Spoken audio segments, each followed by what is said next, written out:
गांठ बांध लो, कोई भी न जल्दी मरता है न देर से।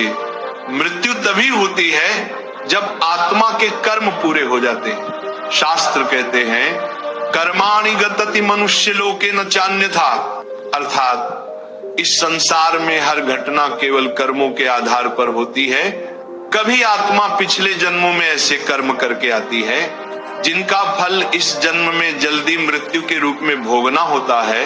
कभी आत्मा स्वयं ही चुनकर आती है कि मैं इस जीवन में केवल 10 साल, 20 साल या 35 साल ही रहूंगी, मुझे किसी का पुराना हिसाब चुकाना है और फिर लौट जाना है। अब प्रश्न उठता है, यदि आत्मा का अपना कर्म है तो परिवार क्यों दुख भोगता है? सुनो बेटा, ये भी कर्म बंधन है।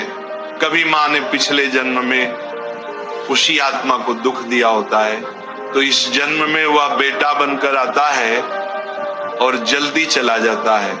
माँ जीवन भर रोती रहती है, यही उसका हिसाब है। कभी पति जल्दी मर जाता है, पत्नी जीवन भर विधवा रहती है, ये भी पुराने जन्म का हिसाब है। गांव की एक माँ का प्रसंग है। उसका इकलौता बेटा बड़ा होनहार था, अचानक बीमारी में चल बसा। माँ ने खाना पीना छोड़ दिया।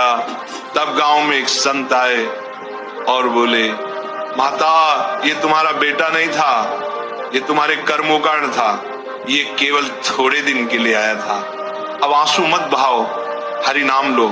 तभी से वह माँ रोकर भजन करने लगी।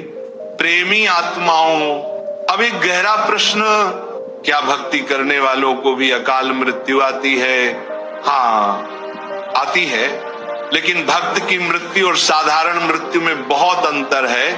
भक्त का जन्म और मृत्यु दोनों ही प्रभु की योजना का हिस्सा होते हैं। ध्रुव जी 5 साल की उम्र में ही प्रभु को पा गए।